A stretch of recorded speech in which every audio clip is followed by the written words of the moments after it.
우리의 마음의 평안은 하나님께서 은혜를 주실 때 참된 평안을 누리게 될 줄 믿습니다. 오늘 예배 가운데 또 말씀을 통해서 하나님께서 우리에게 은혜 주실 때 그 은혜로 인하여 그 모든 성도들의 마음에 평안을 가지고 돌아가는 복된 발걸음 되기를 바랍니다. 이스라엘 백성들이 하나님 앞에 우상 숭배하는 참 큰 잘못을 저지름으로 인하여서 바벨론에 포로로 잡혀가게 되었지요. 70년 동안 그 생활이 끝나고 하나님께서 이제 이 바벨론에 포로로 잡혀 있었던 이 백성들을 다시 이제 예루살렘으로 보내게 됩니다. 그때 첫 번째로 스룹바벨을 통하여서 이스라엘 백성들이 예루살렘으로 돌아오고 두 번째로는 에스라를 통하여서 돌아오게 되어집니다. 그런데 그 첫 번째, 두 번째 바벨론에서 포로로 생활하였던 이들이 돌아오는데 돌아올 때에 느헤미야라는 사람은 돌아오지 아니하고 페르시아 그 제국에 남아있게 되어집니다. 페르시아 제국에서 높은 지위에 이렇게 지위를 받고 이렇게 섬기고 있을 때에 유다 땅에서 하난이라는 사람이 와가지고 이 유다 백성들이 지금 어떻게 살고 있는지 너무나도 힘들고 어렵게 지내고 있다는 것과 예루살렘 그 성벽이 무너진 그 사실에 대해서 느헤미야에게 이야기를 합니다. 이 이야기를 들었던 느헤미야가 참 너무나도 가슴이 아파서 울면서 금식하며 기도했던 것을 우리가 지난주 말씀을 통해서 보았습니다. 그 기도의 내용을 보면 하나님 앞에 회개하는 기도의 내용이 있었고 또 한 가지는 하나님 우리에게 약속하지 않았습니까? 그러므로 그 약속에 의하여 기도하오니 우리를 회복시켜 주십시오 라고 느헤미야가 이런 기도의 내용을 가지고 하나님 앞에 기도를 했던 겁니다. 이제 기도를 드리고 난 이후에 하나님께서 이제 그 기도에 대해서 응답하실 차례입니다. 그 하나님의 응답이 오늘 우리가 보았던 2장 말씀 이후에 하나님께서 이 느헤미야의 기도에 응답을 하고 계십니다. 무엇보다도 첫 번째, 하나님께서 언제 이 느헤미야의 기도를 응답하시느냐? 그것은 바로 느헤미야가 기도하고 난 이후에 응답하셨다라는 겁니다. 기도 이후에 하나님의 응답이 있더라라는 겁니다. 하나님은 우리로 하여금 기도하게 하시는 분이십니다. 그리고 그 기도를 들으시는 분이시고 또 그 기도에 대해서 응답하시는 분이십니다. 그러므로 하나님은 우리가 기도하기를 원하시는 분이시지요. 물론 우리의 기도 없이도 하나님은 하나님의 능력을 가지고 충분히 일하시는 분이십니다. 그러나 하나님은 우리를 배제시키시고 그렇게 일하시는 분이 아니시라 우리의 기도를 들어 사용하셔서 일하시는 분이십니다. 사무엘하 말씀을 보게 되어지면 다윗이 기도의 사람이다라는 것을 우리가 잘 알 수 있습니다. 다윗이 왕이 되었을 때에 블레셋 사람들이 이 소식을 듣고 많은 군사를 일으켜서 이 다윗을 치기 위하여 르비딤이라는 골짜기에 모이게 되었습니다. 이 소식을 들었던 다윗이 제일 먼저 한 것이 뭐냐면 하나님 앞에 기도했던 겁니다. 그 기도의 내용이 뭐냐면 다윗이 여호와께 여쭈어 이르되 내가 블레셋 사람들에게로 올라가리이까 여호와께서 그들을 내 손에 넘기시겠나이까 하니 여호와께서 다윗에게 말씀하시되 올라가라 내가 반드시 블레셋 사람을 내 손에 넘기리라 하신지라. 어떤 일들을 앞두고 다윗은 기도했습니다. 다시 이야기하면 하나님께서 이스라엘과 블레셋과의 전쟁에 있어서 하나님이 승리하십니다. 승리하게 하십니다. 이것은 전적으로 하나님의 능력입니다. 그런데 다윗을 배제시켜 놓고 하시는 것이 아니라 이 일들을 통해서 다윗의 마음에 기도해야 되겠다라는 기도하고 싶은 마음을 주십니다. 그래서 기도하게 하시고 그 기도를 들으셔서 다윗에게 응답하셨던 것이죠. 느헤미야를 하나님께서 들어 사용하시는 가운데 기도의 사람으로 들어 사용하시는 여러 가지 많은 장면들이 나오는데, 그 중에 하나가 느헤미야가 하나님께 기도하고 난 이후에 왕이 느헤미야를 부르게 되어지죠. 그래서 왜 얼굴에 그렇게 수심이 있느냐, 내 마음속에 이런 부분들이 있는데 그것을 이제 이야기를 합니다. 이야기하기 전에 느헤미야가 잠깐 동안 묵도했다라고 오늘 본문 말씀 보면 나와 있습니다. 이 묵도라는 것은 마음으로 하나님 앞에 잠시 기도했다라는 그런 뜻입니다. 어떤 사람은 이것을 총알 기도라고 이렇게 표현하기도 합니다. 잠시 그 순간에 그가 하나님 앞에 기도했던 것이죠. 그런데 이것을 통하여서 그가 어떤 급한 상황에 뭔가를 빨리 결정을 해야 될 그 상황에 순간적으로 즉흥적으로 그가 기도한 것은 아니었습니다. 우리가 보았듯이 1장에 느헤미야는 울며 금식하며 기도한 사람입니다. 이렇게 계속해서 기도해온 삶이 있었기 때문에 이제 뭔가를 결정해야 되고 중요한 것을 이야기를 해야 되는 그 상황에 잠시 묵도했던 것이죠. 그래서 그 기도는 순간적인 기도이기는 하지만 그 기도 속에는 그가 지금까지 1장에 기도했던 그 내용들을 핵심을 간추려가지고 하나님 앞에 다시 기도했던 겁니다. 이로 보건대 느헤미야는 늘 쉬지 아니하고 기도한 사람임을 알 수가 있습니다. 이처럼 하나님은 우리로 하여금 기도하기를 원하시는데 쉬지 아니하고 기도하는 사람을 들어 도구로 사용하신다라는 것을 보게 되어집니다. 이렇게 쉬지 아니하고 기도하는 사람의 기도를 하나님께서 외면하시겠습니까? 그렇지 않습니다. 분명히 들어 응답하시는 분이십니다. 그러므로 우리는 기도해야 됩니다. 하나님께서 우리의 기도를 들어 사용하셔서 일하시기 때문에 우리는 마땅히 기도해야 됩니다. 지난주에 우리의 관심은 하나님 나라와 주의 몸된 교회에 두어야 된다라고 했습니다. 그 관심에 제일 먼저 나타나야 할 것은 바로 기도다라고 했습니다. 내가 교회를 사랑합니다. 내가 교회에 관심을 가지고 있습니다. 내가 교회 중심으로 살아갑니다. 이것을 보일 수 있는 첫 번째 것이 뭐냐면 바로 교회를 위하여 기도하고 있는 모습, 기도하고 있는 자세입니다. 그것이 있을 때 저 사람은 정말로 교회를 사랑하고 있구나라는 것을 알 수가 있는 것이죠. 그래서 우리가 지난주에 매일 하루에 한 번씩 꼭 교회를 위하여 기도합시다 라고 그렇게 우리가 들었습니다. 어떻습니까? 한 주간 지내면서 교회를 위하여 기도하셨습니까? 하나님은 우리의 기도를 결코 땅에 떨어뜨리지 아니하시는 분이십니다. 교회를 위하여 기도하는 것, 작은 것 하나라도 그것을 들어 사용하시는 분이십니다. 그러므로 여러분, 교회를 위하여 기도하셔야 됩니다. 그리고 하나님께서 어떻게 역사하시는지, 교회 위에 하나님께서 어떻게 역사하시는지를 분명히 보시기를 바랍니다.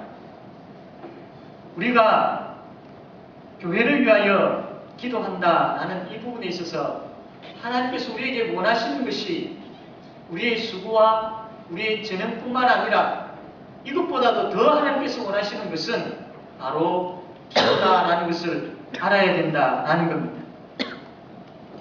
기도를 통하여서 기도하십시다. 교회를 위하여 기도하고 난 이후에 하나님께서 어떻게 응답하실지, 어떻게 역사하실지를 기대하고 그것을 경험하는 그런 우리 모든 성도들이 다 되어지기를 바랍니다. 두 번째로 느헤미야가 언제 기도했느냐라는 것을 보게 되어질 때에 2장 1절 말씀 보면 아닥사스다 왕 제20년 니산월이라고 되어 있습니다. 처음에 1장 1절 보면 중간에 아닥사스다 왕 제20년 기슬월이라고 된 이 기슬월과 니산월이라는 이 사이에는 넉 달이라는 기간이 지난 이후입니다. 그래서 다시 이야기하면 느헤미야가 넉 달 전에 기도를 하고 이제 2장 1절에 하나님께서 기도하고 난 이후 넉 달 후에 하나님께서 응답하고 있다라는 것을 보게 되어집니다. 그런데 느헤미야가 지금 예루살렘에 대한 그 백성들과 예루살렘 성에 대한 소식을 들었을 때에 다급한 소식을 들었습니다. 아주 심각한 상황에 대한 소식을 들었습니다. 그러면 느헤미야가 그것을 듣고 그냥 기도한 것이 아니고 울며 금식하며 기도했다면 우리의 생각에는 하나님께서 바로 들어주셔야 됩니다. 그런데 하나님은 넉 달이 지나고 난 다음에 들어주셨습니다. 왜 그렇겠습니까? 이것을 통해서 보게 되어질 때에 느헤미야의 노력이나 느헤미야의 열심이 적었다라고 보십니까? 결코 그렇지 않습니다. 이 넉 달 이후에 들어주심에 대해서는 우리의 믿음이 필요합니다. 그것은 뭐냐면 하나님의 때가 있다는 것이죠. 하나님의 때가 있습니다. 급한 상황이고 또 다급한 일이면은 틀림이 없지만 그렇다고 우리의 생각대로 우리가 원하는 대로 빨리빨리 해주십시오라고 우리가 물론 기도하겠지만 그러나 하나님은 하나님의 백성들을 사랑하시기 때문에 가장 좋은 때가 언제인지를 알고 계시는 분이시죠. 그래서 그 때에 제일 좋은 때에 하나님께서 응답해 주신다라는 겁니다.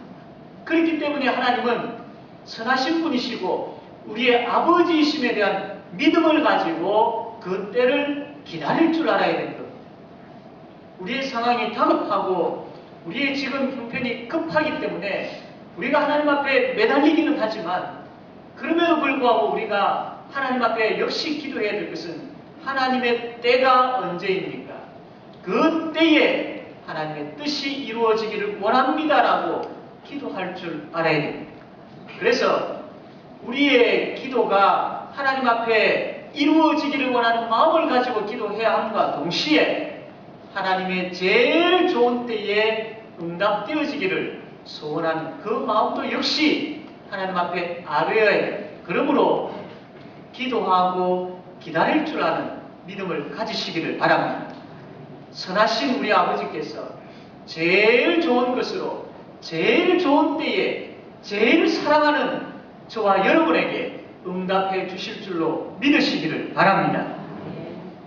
우리가 교회를 위하여 기도하자라고 해서 교회를 위하여 기도할 때에 교회를 향한 기도 제목들을 가지고 우리가 하나님 앞에 부르짖을 때에 하나님은 그 기도를 들으시는데 주의 몸된 교회의 제일 좋은 때에 제일 좋은 것으로 응답해 주실 줄로 믿고 교회를 위하여 계속 기도하는 저와 여러분 되어지기를 바랍니다. 그럼 두 번째로 하나님께서 느헤미야의 기도를 어떻게 들어주셨느냐? 어떻게 들어주셨느냐? 8절 말씀 보겠습니다.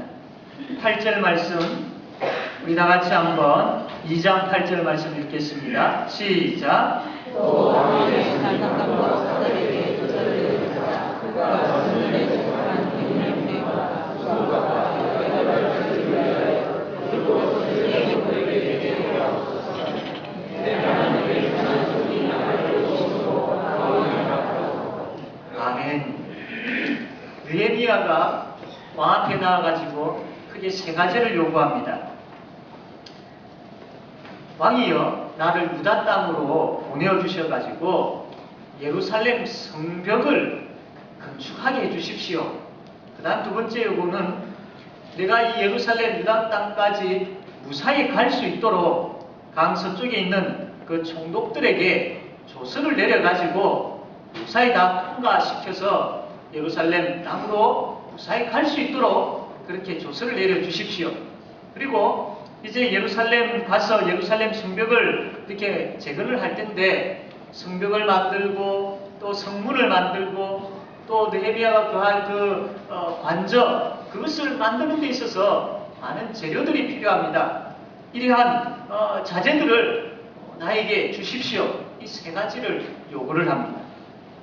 그런데 그 페르시아 제국의 왕 아닥사스다 왕이 이 느헤미야 요구를 듣기는 들었는데 어떻게 보면 참 난처합니다. 들어줄 수가 없는 내용을 요구하고 있었던 것이죠.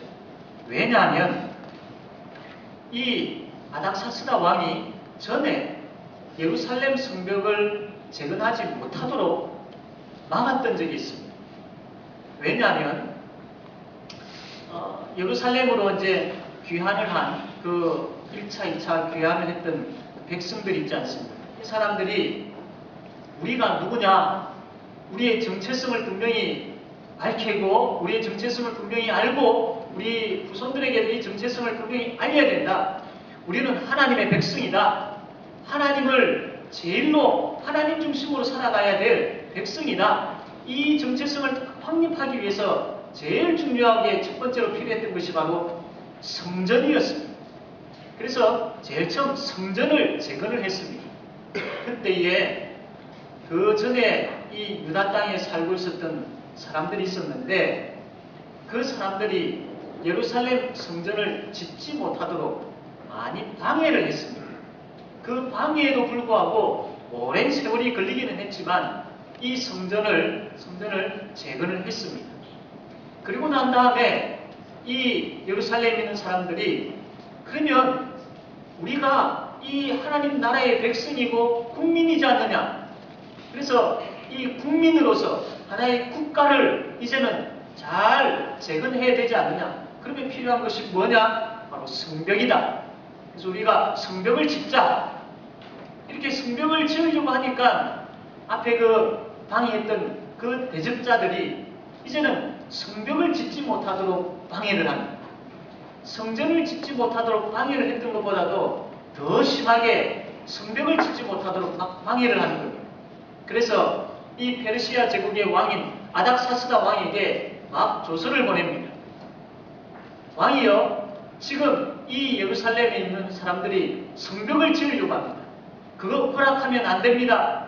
만약에 그것을 짓도록 허락하면 어떤 일이 벌어지느냐 하면 지금 이스라엘 사람들이 조세라든지 그 세금이라든지 통행세라든지 이 여러 가지 것들을 왕에게 지금 조공으로 잘 바치고 있는데 만약에 성벽을 지으면 이 사람들이 왕에게 조공을 바치지 아니할 겁니다. 그리고 성벽을 지으면 왕을 조롱할 것이고 왕을 멸시할 겁니다.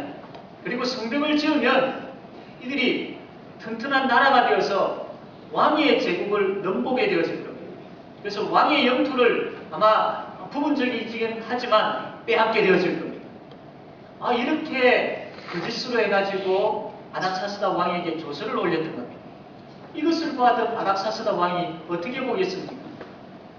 그렇겠다. 그러면 안 되지. 라고 성벽을 짓지 마. 라고 그렇게 명령을 내렸던 것이죠.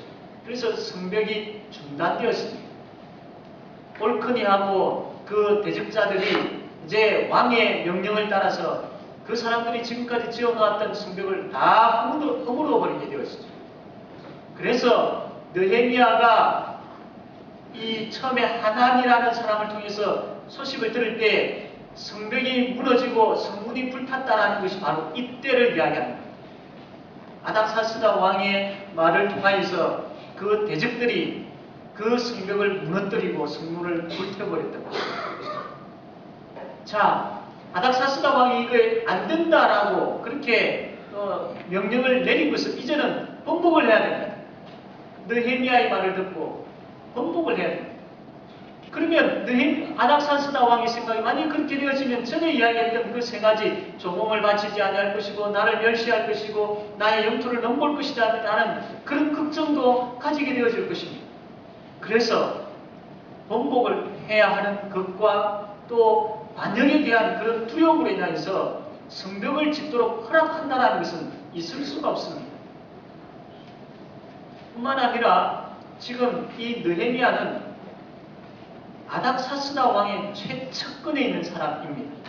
이 느헤미야의 직업이 뭐냐면 왕의 술 맡은 관원이다라고 그렇게 말씀을 합니다. 술을 맡은 관원이 뭐 중요하냐? 아닙니다. 우리나라 역대 왕들이 죽을 때에 보면 많은 부분들에 있어서 독사를 당하는 그런 내용들을 보곤 합니다. 그래서 왕이 음식을 먹고 이 술을 마시는 부분들이 있어서 꼭 시험을 하고 먹고 마십니다. 그 왕의 술을 먹을 때에 그 술에 독이 들었는지 들지 않았는지 최측근의 사람을 세워서 확인케 하고 왕이 마셨던 것이죠. 그러면 그 중요한 일에 아무나 세우겠습니까? 아무나 못 세웁니다. 가장 신뢰할 수 있는 사람, 자기의 생명을 담보로 잡혀도 될 사람, 그 사람을 세우는 거죠. 그 사람이 바로 느헤미야였던 것이죠. 그러면 이제 느헤미야가 왕의 곁을 떠나가지고 예루살렘으로 가면 자기는 다시 자기가 신뢰할 사람을 찾아야 되고 자기의 생명을 담보로 맡길 사람을 찾아야 됩니다. 그게 쉽지 않은 일입니다. 그 느헤미야를 멀리 보낸다라는 것, 있을 수가 없는 일이죠. 이러한 이유들을 통하여서 왕은 느헤미야를 예루살렘으로 보낼 수도 없고 예루살렘에 가서 예루살렘 성벽을 짓게 하도록도 할 수가 없었던 것입니다. 다시 이야기하면, 한마디로 이야기하면 느헤미야의 요구는 불가능한 것을 지금 왕에게 요구하고 있다는 거예요. 그런데 여러분, 이상한 일이 벌어졌지 않습니까? 오늘 보았던 말씀 보게 되어지면 왕이 허락을 합니다. 가라, 가라. 자, 다시 이야기하면 가서 성벽을 세워라라고 그렇게 허락을 합니다. 이게 어떻게 설명이 되어질 수 있겠습니까? 앞에서 제가 설명드린 것을 종합해 볼 때에 왕은 느헤미야를 예루살렘으로 보내면 안 됩니다. 왕은 느헤미야를 예루살렘으로 보낼 수가 없습니다. 그럼에도 불구하고 가게 하고 성벽을 짓게 합니다. 여기에 뭔가가 작용되어진 것이죠. 여기에 뭔가 일이 일어났던 겁니다. 그 무엇인가가 무엇입니다. 우리가 읽었던 8절 말씀에 나와 있는 8절 하반절에 나와 있는 누구의 손이? 여호와 하나님의 선하신 손이 역사하셨다라는 것. 여호와 하나님의 선하신 손이 역사하셨다라는 것. 다시 이야기하면 보낼 수 없고 보내어서도 안 되는 그 왕의 입장, 그 왕의 마음을 누가 바꾸셨다라는 겁니다. 여호와 하나님께서 바꾸셨다라는 겁니다. 여호와 하나님의 선하신 손이 불가능했던 그 왕의 마음을 움직이고 바꾸셨다라는 겁니다. 하나님의 능력을 믿으시기를 바랍니다. 사람의 마음을 바꾸시는 하나님의 능력의 손을 믿으시기를 바랍니다. 그렇습니다. 느헤미야가 기도하고 왕에게 요구를 하고 여러 가지 많은 준비를 하고 이제 떠나지만 일하시는 분이 바로 하나님이시라. 여호와 하나님의 선하신 손이 역사하셨고 일하고 계셨다는 것을 이 말씀을 통해서 분명하게 보게 되어지는 겁니다. 예루살렘 소식을 듣고 느헤미야의 마음을 뜨겁게 하신 분이 누구이겠습니까? 하나님이시죠. 울며 금식하며 기도해야 되겠다라는 마음을 가지게 하신 분이 누구이십니까? 하나님이십니다. 그리고 그 예루살렘을 향한 세 가지 요구 조건을 보게 되어지면 느헤미야는 이미 여러 가지 것들을 준비를 하고 계획을 했던 것이죠. 그 지혜를 누가 주셨습니까? 하나님이 주신 겁니다. 감히 왕에게 수심한 얼굴을 가지고 나아가서 요구할 수 있는 것, 느헤미야도 이야기했지만 두려웠던 겁니다. 그 두려운 자리임에도 불구하고 담대하게 나아가서 그 요구를 할 수 있게 하신 분이 누구이십니까? 하나님이십니다. 느헤미야의 요구를 듣고 불가능한 일이지만 허락하게 하신 분이 누구이십니까? 하나님이십니다. 사랑하는 성도 여러분, 하나님의 선한 손은 지금도 우리 가운데 주의 몸된 교회 위에 역사함을 믿으시기를 바랍니다. 주를 향한 뜨거운 마음, 주의 몸된 교회를 향한 정말로 진정으로 사랑하는 마음, 그 마음 하나님께서 우리에게 주십니다. 그러므로 하나님이여 하나님, 느헤미야에게 주셨던 그 뜨거운 마음 나에게도 주셔서 주의 몸된 교회를 사랑하게 하시고 하나님 나라를 사랑하게 하시고 하나님의 뜻을 구하고자 하는 그 열정들을 나에게 주십시오. 기도하십시오. 마음의 변화와 역사를 일으키신 분은 하나님이시기 때문입니다. 아닥사스다의 마음을 여시고 움직이시고 허락하게 하신 분이 하나님이신 것처럼 우리 전도 대상자의 마음을 움직이시고 변화시키시고 역사하시는 분도 하나님이십니다. 이 중에 아직까지도 예수 그리스도가 나의 구주로 믿겨지지 않은 분이 있습니까? 하나님이여 내 마음 문을 열어주시고 예수 그리스도를 나의 주 나의 하나님으로 영접할 수 있도록 내 마음에 역사해달라고 기도하십시오. 서로의 관계가 좋지 않은 부분들이 있습니까? 오해되어지는 부분들이 있습니까? 하나님이여 그 마음속에 역사하시고 내 마음속에 역사하셔서 서로 용납하고 화해할 수 있도록, 그래서 화평의 은혜가 열매가 맺혀지는 그런 역사가 일어나게 주십시오. 하나님의 선하신 손을 믿는다면 그 믿음을 가지고 기도하시기를 바랍니다. 구역이 변하고 기관이 활성화되어지고 교육기관이 성장하는 것, 이게 불가능해 보이십니까? 예배의 기쁨이 회복되어지고 복음의 열정이 내 마음속에 가득하게 되어지고 전도의 문이 열리고 예수 그리스도의 제자로서 온전하게 세워지는 것, 이게 뜬구름 잡는 것 같습니까? 그냥 하나의 외침 구호로만 끝나버릴 것 같습니까? 성령의 열매가 맺혀지고 서로 사랑하는 가운데 하나님 것을 힘써 지키는 것, 이게 그냥 추상적으로만 여겨지십니까? 우리만 있다면 그렇게 보여지겠죠. 그러나 우리 가운데 하나님의 선하신 손이 있지 않습니까? 느헤미야에게 역사하셨고 아닥사스다에게 역사하신 하나님의 선하신 손이 있지 않습니까? 그 손이 우리 구역에, 그 손이 우리 교육기관에, 그 손이 우리 가정에, 그 손이 우리 교회 위에 지금 역사하고 있는데, 그것을 믿고 우리가 담대하게 하나님 앞에 구할 수 있어야 되지 않겠습니까? 그러므로 하나님의 선하신 손을 믿으십시오. 하나님의 선하신 이 손을 믿고 기도하며 나아갈 때에 그 선하신 손이 어떻게 역사하시는지를 경험하게 되어질 줄로 믿습니다. 이제 하나님께서 이 일들을 하실 때에 누구를 통해서 일을 하시느냐? 느헤미야 1장 11절 말씀으로 우리가 다시 한번 돌아가기를 원합니다. 느헤미야 1장 11절 말씀 우리 다 같이 한번 읽겠습니다. 1장 11절 시작.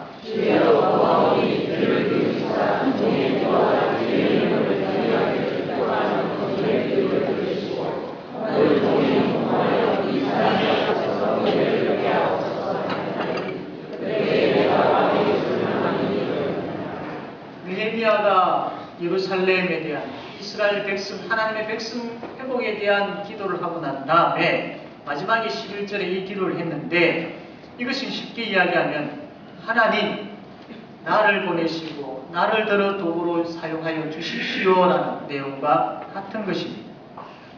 하나님은 하나님의 때에 하나님의 뜻을 가지고 하나님의 방법대로 일을 하시는 분이십니다.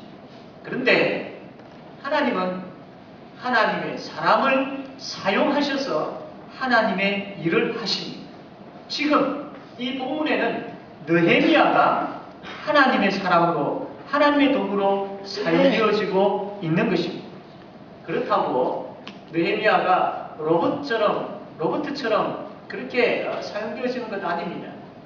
그의 인격을 다하여서, 그의 전 인격을 다하여서 그 의지를 가지고 하나님 앞에 기도했었고, 전 인격을 다해서 의지를 가지고 계획하고 준비했었고, 담대함을 가지고 왕 앞에 나가서 요구를 했었고, 그 먼 거리를 그가 최선을 다해서 이 페르시아 제국에서 이 예루살렘까지 달려갔었고, 이후에 보게 되어지면 여러 가지 생각들, 여러 가지 준비되어진 것 가지고 차근차근 일들을 해나가는 것을 보게 되었습니다. 하나님께서 역사하시고 하나님께서 일하십니다. 그러나 우리의 입장에서는 우리에게 주어진 그 상황, 우리에게 주어진 그 자리에서 우리가 최선을 다함이 필요합니다. 하나님께서 일하시지만 하나님께서 그것을 들어서 사용하시기 때문이죠. 이 느헤미야가 술 맡은 관원으로 있다라는 것을 이 본문에서 이야기한 이유가 뭐겠습니까? 그 자리는 아주 높은 자리입니다. 왕과 가까이 할 수 있는 자리이고 왕에게 나아갈 수 있는 자리입니다. 무엇을 이야기하겠습니까? 그냥 그 자리에 있었다라고 생각되어집니까? 아닙니다. 하나님께서 그 자리에 있게 하신 이유가 있습니다. 이 젊은 이들이 많은 비전들을 가지고 꿈들을 가지고 공부를 하고 또 직장생활을 하고 있습니다. 거기에 대해서 단순하게 그 어떠한 자리가 하나의 목표가 되어지면 그 자리가 이루어지고 난 다음에 찾아오는 것은 옹호감과 또한 여러 가지 많은 부패의 유혹들이 찾아오기가 쉽습니다. 그러나 예수님을 믿는 예수님의 제자인 우리는 그 자리가 목표가 아니라 그 이상 것이 목표이고 그 자리는 그 비전을 이루기 위한 수단인 것이죠.